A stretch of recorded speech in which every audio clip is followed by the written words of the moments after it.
We've brought together experts from the politics, policy, and economics teams in Green Alliance to give you some initial thoughts on the implications for the climate and environment. There was a fair amount trailed in advance about this autumn statement, not all of which has emerged, so we'll be touching on the gaps as well as the substance and putting everything into a bit of context. And just a reminder that all of this is set against the backdrop of a long-promised response to the US's Inflation Reduction Act, which pumps billions into green technologies.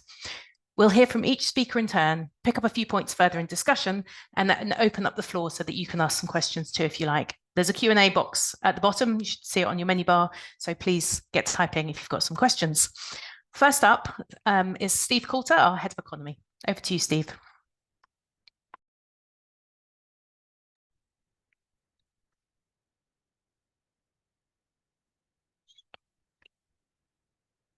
Hello, Roz. Thanks very much, and hello for everybody just joining us.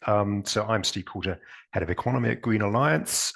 Just going to sort of give a run through of the economic picture. The big question from this is, how on earth was the government able to afford £20 billion of tax cuts when growth has been cut, while still also lecturing Labour on unfunded spending plans?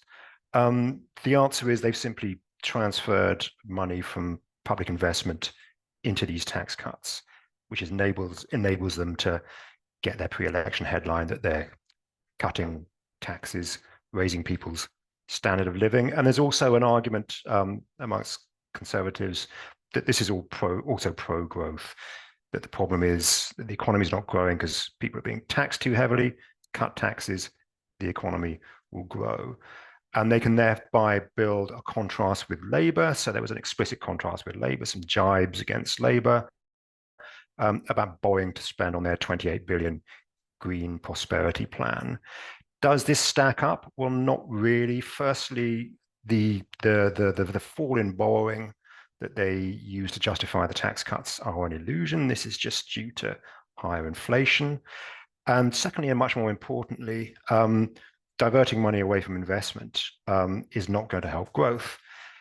So the figures are quite startling. If you look at the table for public sector net investment, it falls not only as a percentage of GDP between now and 28-29, it actually falls in cash terms as well.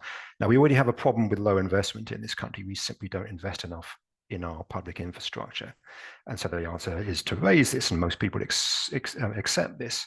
To cut infrastructure spending even further is crazy.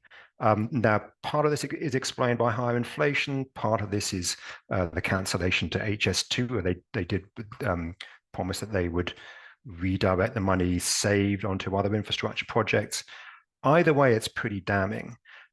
Tax cuts alone for businesses and working people will not get the country growing by themselves. Investment is needed. A plan is needed. We were promised a response to the Inflation Reduction Act, green industrial strategy. We got some stuff last Friday, 4.5 billion for advanced manufacturing, which includes some green projects, but it's not really going to be enough. Tax cuts, cutting public investment, and a few billion on advanced manufacturing, much of which is actually recycled money, is not really going to shift the dial. But there is a very clear ideological divide opening up. The idea that tax cuts on the one hand are all we need for growth, and the idea that investment, including green investment, is all we need for growth from Labour's side. So there's a nice, clear ideological divide. Our view is that you need green investment. Businesses will not invest without a steer from the government. In a lot of things like hydrogen and CCS, they can't invest until the infrastructure is provided for. Businesses also need help with the capital costs of building gigafactories for electric vehicles. There's the grid that needs to be financed.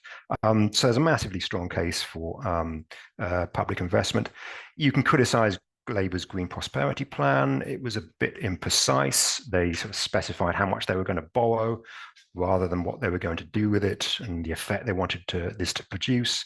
But nevertheless, I think they are essentially right that we do need investment in infrastructure, especially green investment. So from that point of view, this was a very ideological and disappointing and slightly depressing autumn statement. Notwithstanding all the other omissions, we didn't hear anything about CBAMs, which I think Roz is going to talk about, or Helena. So there was not very much for the environmental nature in this budget, and it was a massive disappointment.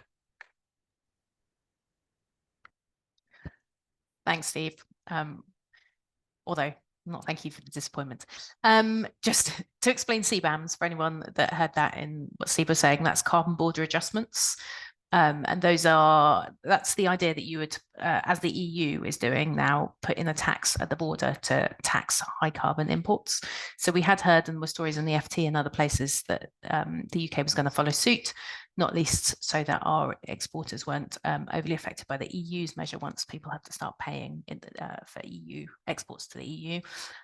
However, instead, we just got a statement saying they were still considering this. So hopefully more to come later, because that is a useful tool for making sure that companies in this country aren't undercut by cheap high carbon imports from elsewhere as they decarbonize. It also helps cut the UK's consumption emissions, which are our greater carbon footprint, including all the products we buy, which has fallen much more so than production emissions, which are kind of terrestrial, the emissions we emit on our own soil.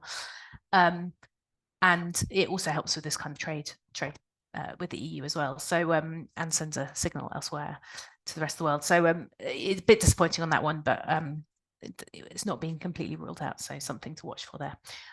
Anyway, that's the end of the tax carbon border bit for those people that aren't deeply immersed in carbon border and carbon pricing. Next, we'll hand over to Helena, our head of climate policy, who's going to talk through a few more of the details. Thanks, Roz, and thanks, Steve. So if you're anything like me, first thing I did when I saw the big detailed document was a Control F to look for the key mentions in the document. Nature got 0 mentions in the whole thing. Environment got 2. Climate got 9, but all of them were about continuing existing programs. And net zero got nearly 20, it got 19.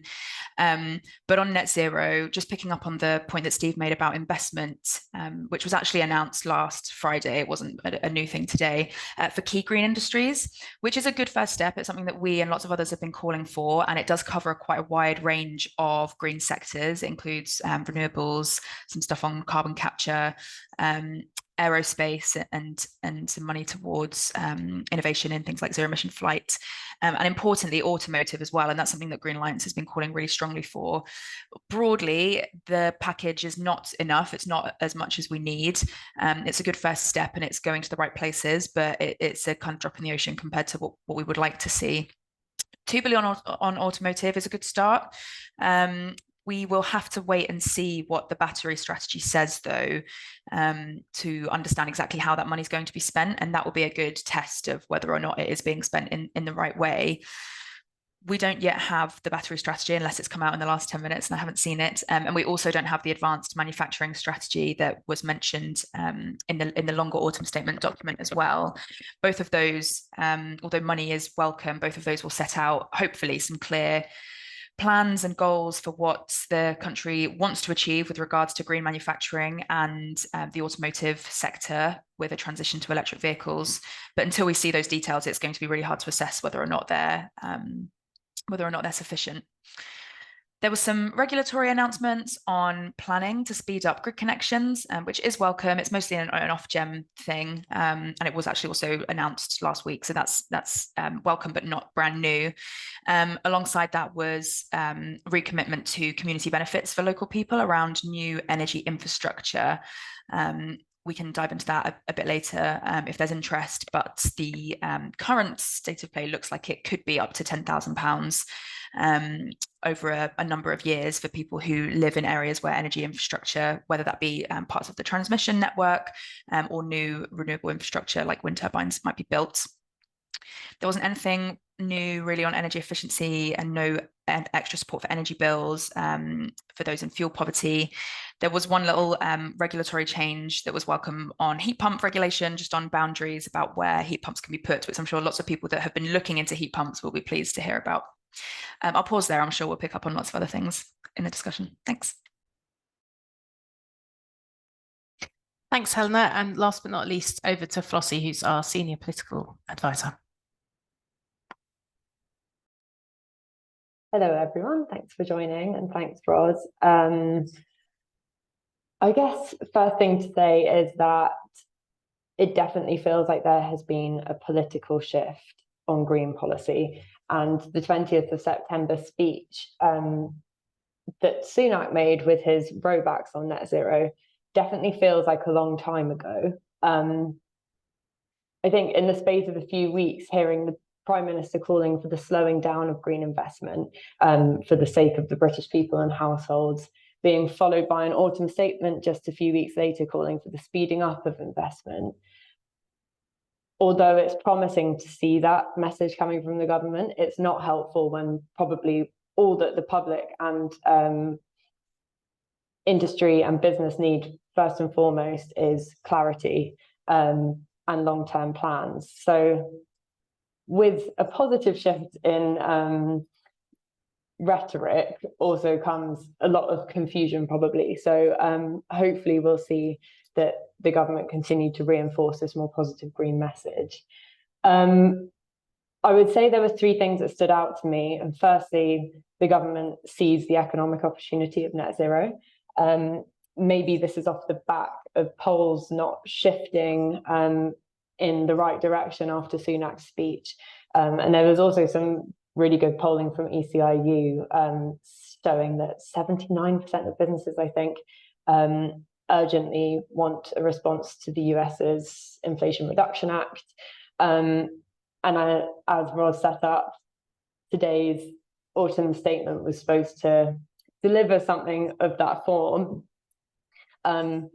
The offer today was massively dwarfed by international players, with some repackaged funding announced, but it's still positive to see the government publicly acknowledging the economic opportunity of net zero. I think there's a question about, are they kind of quietly getting on with it, despite some negative rhetoric? Things like expensing, sorting out the planning system, queues in the grid. Just riffing on Helena's point about searching the long document. Grid got 9 mentions in the autumn statement, which is quite impressive when comparing to previous iterations. So that stuff's all positive and are all quite big blockers that the sector and industry have been pushing for years. So I think in a sense, like, is there quite a lot that's happening behind the scenes that we can be happy about?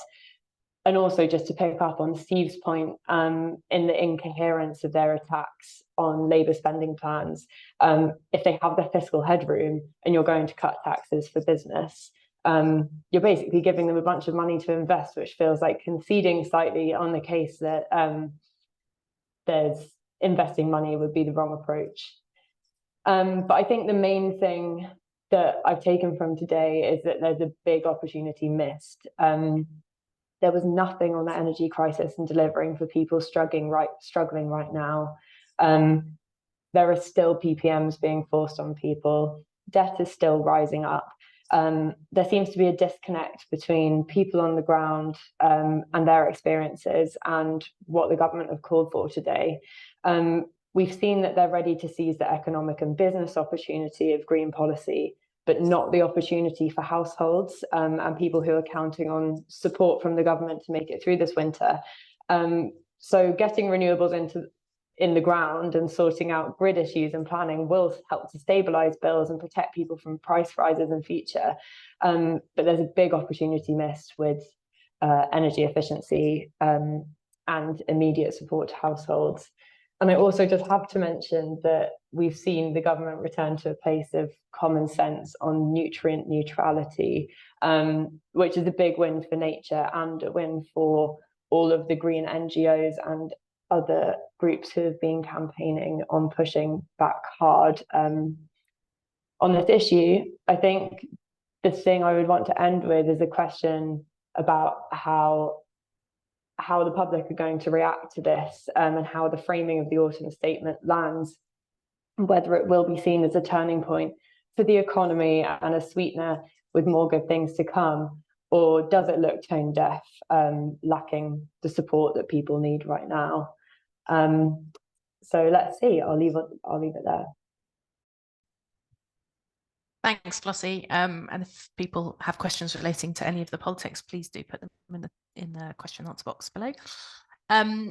So just to kick us off, though, I want to dig into a bit more to this question about IRA response, the Inflation Reduction Act response. So the government was quite defensive, I think, of the amount the UK has spent already through mechanisms such as contracts for difference on green technologies, and pointed out that we wouldn't be matching the US pound for pound. Quite apart from the kind of fiscal headroom that seems to have developed now, I mean, there is against the kind of costs of living crisis, there are perhaps some challenges to them to spending at big scale, and certainly kind of fitting with their agenda in that context. But there's obviously plenty that you can do without spending as well. So I was just wondering, I was going to ask the panelists if they have things that they'd like to highlight that government could have done that would have been cost neutral or have very small cost and would have helped leveling things out with response to IRA. Flossie? I was turning my camera on thinking that everyone was going to turn their cameras on as opposed to a volunteer. Shall I turn to someone else then? Steve, Helena, give Flossie a minute to think. Sure, thanks. Yeah, so I mean, there were lots of plans available. Make UK, the CBI, all sorts of organisations have come up with quite detailed blueprints, and they all accept that we don't have a lot of money to spend, so we can't match the funding of IRA, we can't match the sort of regulatory heft of the EU or China's economies of scale, low labor costs, but we know we have a lot of strengths. There are lots of things we can do. We can leverage our financial expertise. For example, we can use the R&D capacities of our universities a lot more, tie them in much more to the green transition. But I think mostly what business wants is a plan, just a idea that there's some thinking going on about all this stuff, some putting all this stuff together, putting the jigsaw back together. Dotting the T's and crossing the I's, just thinking about it, that there's a plan. Business likes a plan. They don't expect the government to do everything, but given the outsized importance of the government regulatory and financial heft, it has a huge impact on businesses' plans, and so they like to know what the strategy is. So, for example, beefing up green investment funds, designing new investment vehicles that the city can offer, R&D, more catapult centres centred on green technologies, investing properly and having a proper plan for the electric vehicle transition, which Helena can talk a little bit more about. So obviously gigafactories get a lot of the attention, because no gigafactories, no car industries. But there's a lot else that needs to be done in terms of supply chain management. We again, as Helena said, we were supposed to get the battery strategy, and we didn't get that. Hopefully it's coming soon, and hopefully it's a good strategy. I mean, it has strategy in the title, so that's a good start. But all this stuff needs to be knitted together, just to give businesses the idea that there is a plan. Even a bad plan is often better than no plan, because it gives people the confidence to get their ducks in a row and respond to it. So just saying, well, we're too small, there's not really much we can do when we're sandwiched between the might of the US, the EU, and China, because in the competition for green funding, the world is unfortunately turning into big blocks, because the technology and the logistics of all this is so complex. You need quite lengthy supply chains.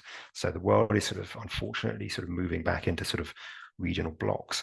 And we're not in any one of them. Global Britain is kind of on the sidelines, which makes it all the more important that business sees that there's a plan from government, telling them how to react to that, telling them how to leverage our strengths, giving them some confidence, because as Keynes said, investment is all about animal spirits. And if you're scared or uncertain, you won't invest, and we need investment. Thanks. Helena. Yeah, just to come in on the back of what Steve said, we published a report back in September that looked at the wider battery supply chain in the UK. And one thing we heard from a lot of industry stakeholders that we spoke to was just that direction setting and leadership from government was seriously impacting investment decisions about coming to the UK. So it's positive that we are likely to get some strategic documents on a couple of key industries today or later this week. Like I said earlier, the content of them will really determine how successful those industries then become in the UK or not. And importantly, on batteries in particular, yes, gigafactories are really important, and that's the thing that we keep hearing about in the press and government talking about, but the rest of the supply chain is equally important.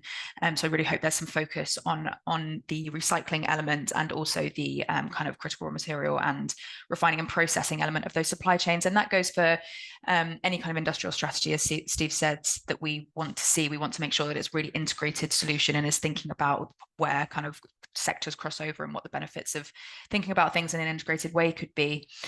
There's a number of other non-regulatory things that government can do. So we had quite a lot of talk today about tax cuts. There are, of course, taxes that could be introduced to raise money and also halt polluting activities. Something that Green Alliance has talked a lot about recently is extra taxation on aviation, which is heavily undertaxed, specifically on things like private jets. If anyone is as glued to Twitter as a lot of people at Green Alliance, you will have seen the Oxfam report that came out earlier this week about inequity of kind of luxury behaviours like flying by private jet and owning yachts, and those things are incredibly undertaxed in the UK. We also are expecting very, very soon confirmation of regulation in the form of a zero-emission vehicles mandate. That's a really good example of how a piece of regulation can be used to drastically reduce emissions in the UK. It doesn't cost the government anything. It puts the onus on car manufacturers and sales to do the legwork. And people benefit because costs then come down. And there are kind of replicas of the legislation of the ZEV mandate that can be used across different parts of the green economy as well. So heat pumps, for example, through something called the Clean Heat Market Mechanism. We're expecting it from government. We still haven't seen it. We haven't seen any progress recently. Similarly, with things like the Future Home Standard, that's a really easy and free way for the government to introduce regulation that will have a big impact on not only people's bills and homes of the future, but also on carbon. And just to finish as well on the money that is spent by government, there are quite a lot of good ways that they can use that money as a cornerstone to crowd in private investment. And that's something we haven't really heard the government talking much about. It's something Labour have talked about a little bit with their Green Prosperity Plan, but without having kind of serious messaging on how private investment will follow and a plan for how that happens. It might not come. So much clearer messaging on that would have been really helpful as well. So there are some steers that are non-financial, and then also they could just they could tailor the fiscal measures that they have introduced or they are introducing more. So the full expensing, for instance, I'm sure that could have been better tailored, couldn't it, to low carbon investment as well.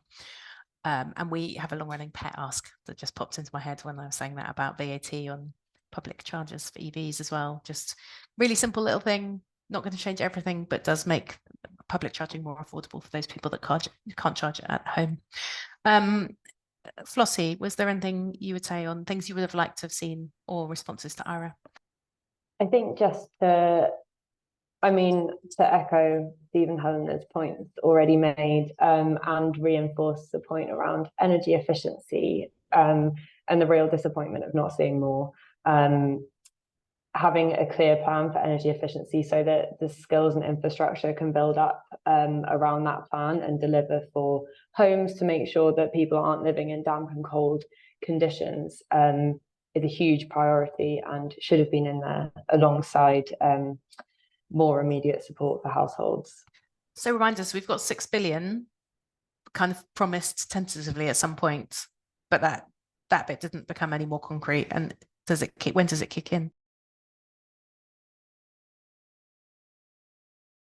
No, there wasn't any more. There wasn't really any more detail. In fact, I think that from what I've seen, there's actually a bit of discussion around whether or not that 6 billion does also include some other things that aren't just domestic retrofit, which would be a big shame if it's true.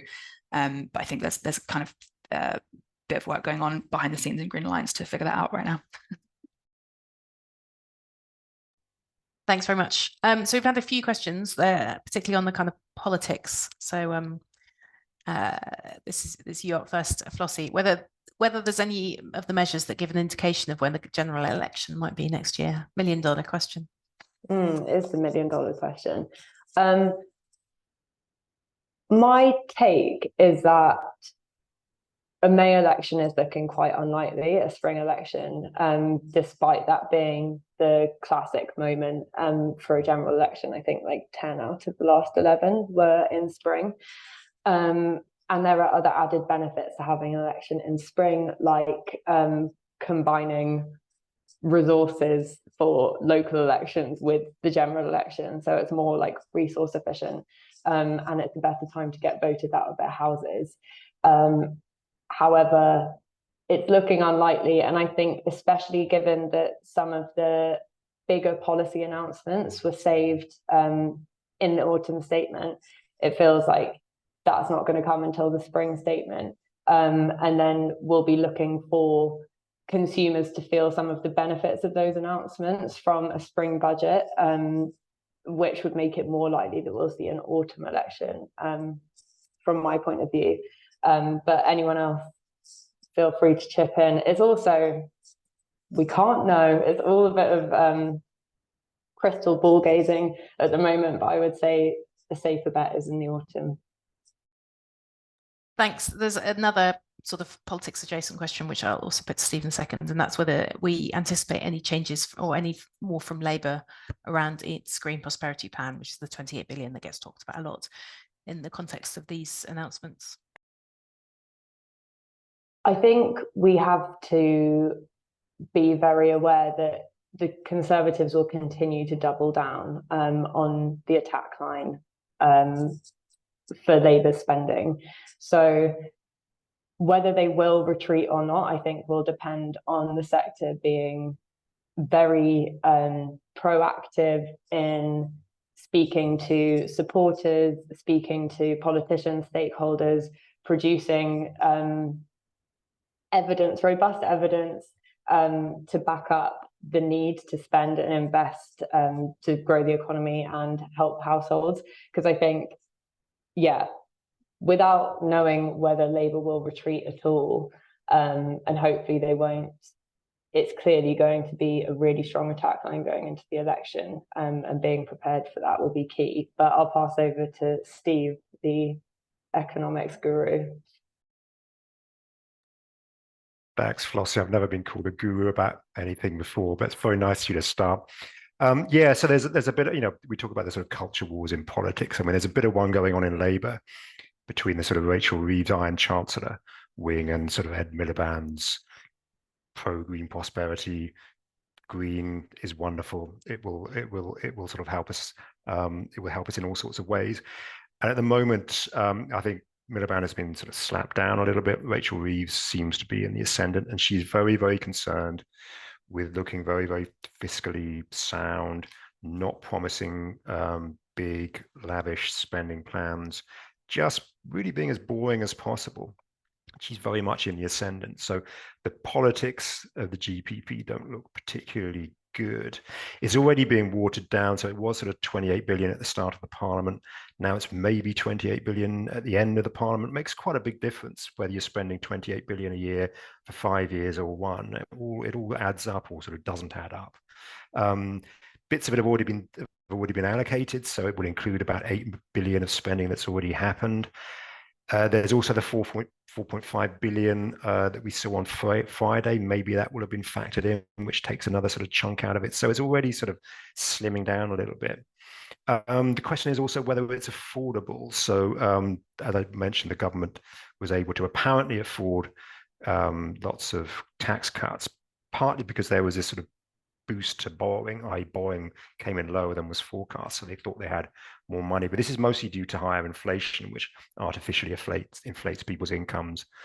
So it makes it look as though tax, which causes tax receipts to sort of flood in more, which makes it look as though the government has more money than it has.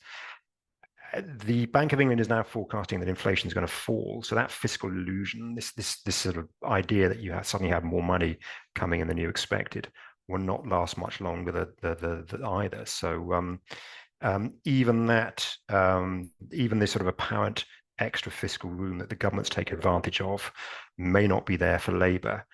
Having said that, parties always say things before elections to look sensible and staid and boring, and then they do something completely different after the election. So the hope is, I guess, that Rachel relaxes a little bit and Ed puts a bit more sort of flesh on the bones of his plan, and we actually start to see some sort of firm indications that Labour will start spending this money, because as we've laid out in several briefings, this is pro-growth. We've underspent for years. So reversing this will help growth in net zero industries, but also in the economy in general. So if they worried about meeting their fiscal rule, actually net zero spending in terms of the Green Prosperity Plan is not a threat to their fiscal rules. We think it will actually help them meet their fiscal rules. So I'm hoping that argument will sort of come to the ascendant after the election. Thanks, Steve. Actually, that I'm going to jump around to take the chair's prerogative a little in the questions. So there was a question as well about whether there's a case now for fresh thinking on the fiscal frameworks and whether there's lessons learned from COVID spending packages that could offer a model here. I don't know to what extent we think the Green Prosperity Plan is a new type of model, or over to you, other more different, more radical kind of types of approaches that we could be considering.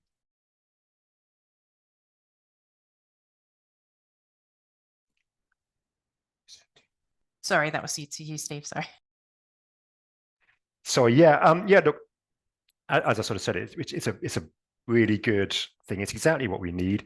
It's not the only thing that Labour's promising as well. They're also talking about a sort of British investment fund and Great British Energy, which are two sort of quite interesting ideas as well. The investment fund is a little bit more problematic. I mean, lots of countries like Norway has an investment fund, but that's because they've got hundreds of billions of pounds or kroner, probably trillions of kroner to invest.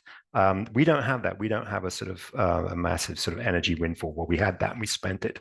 We don't have the sort of the money to invest straight away. So this would also have to sort of start fairly slow. I think the idea is they would borrow seed funding and then invest this in promising projects that would generate a return that they can then use. So again, this will build up quite slowly, and this might be something we would see towards the end of the Parliament or maybe the next one.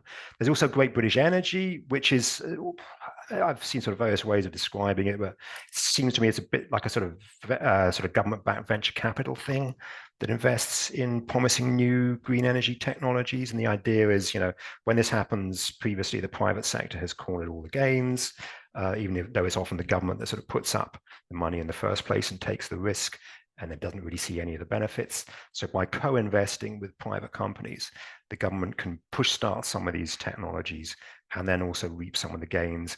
And if it does start making money off this vehicle, then it could start putting it into some of the other bits of the Green Prosperity Plan. So they've got some pretty good ideas.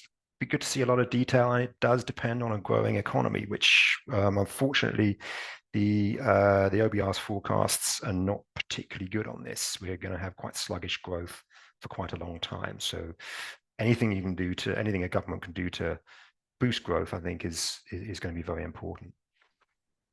Thanks, Steve.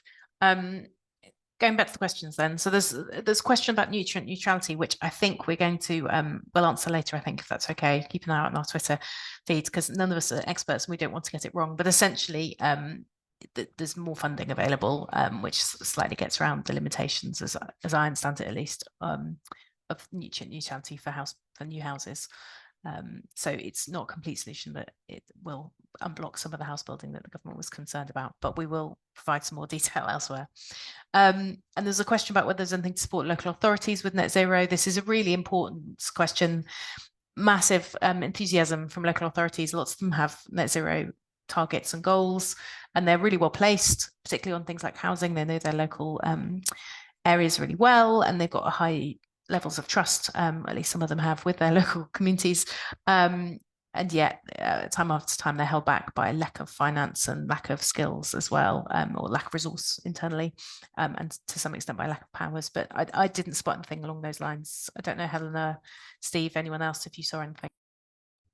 No, I also did a control F for local authorities, and there is a few mentions about things that aren't related to net zero. The one thing that is in there is a pickup of a recommendation that was actually part of the National Infrastructure Commission's report that came out about a month ago.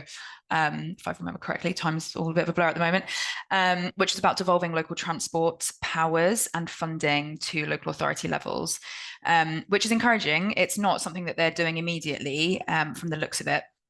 But devolving powers on things like transport, as Roz said, is going to be really, really critical for delivering net zero and decarbonised transport across the country. Just on that, there are already significant delays to other government policies that we're expecting on things like local transport plans. We were expecting to get local transport plan guidance updated, which includes things like targets and goals for quantified carbon emissions reductions back in July last year, 2022, and we still don't have anything. So I don't have high hopes for things like that actually being addressed properly before a general election, which, as Roz says, is a massive shame, because local authorities and local leaders know their communities a lot better than central government departments do. They know what the needs of their local communities and infrastructure are. And at the moment, the way the funding models often work for various different sectors is in a competitive manner. So local authorities that already have really good funding and resources are able to put forward really good cases to get more money. So they win competitions for funding, and then the cycle continues. So breaking that mold, breaking that cycle will be really important going forward. And that's not something the government are considering, I don't think, at the moment. Thank you. And then there's also a question about limited mentions of nature, presumably meaning that regulatory frameworks for biodiversity markets didn't get a look in. Again, no sign of that. The main place that I've noticed something about nature was really around the kind of planning, where it could have, from an initial look, could have been worse, that actually there hasn't been a massive rollback, and there's consideration of the need to protect natural environments as well as build out the infrastructure that we urgently need for net zero. And also a sort of net gain for marine areas as well. So there are some bits in there. It's not like there's absolutely nothing around nature and biodiversity in today's announcements, but it did seem very much take us a back seat, even to net zero. So which isn't saying a huge amount.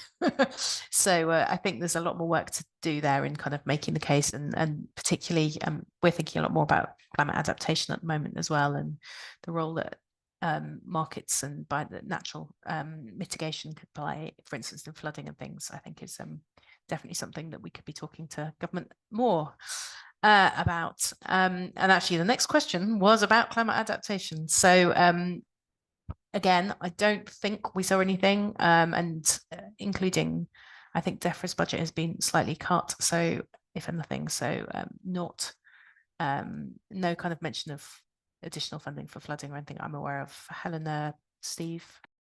There was a bit of a mention about resilience under some of the recommendations from the National Infrastructure Commission, mostly around infrastructure. It does not mention climate resilience in particular, or anything about extreme temperatures or extreme weather events.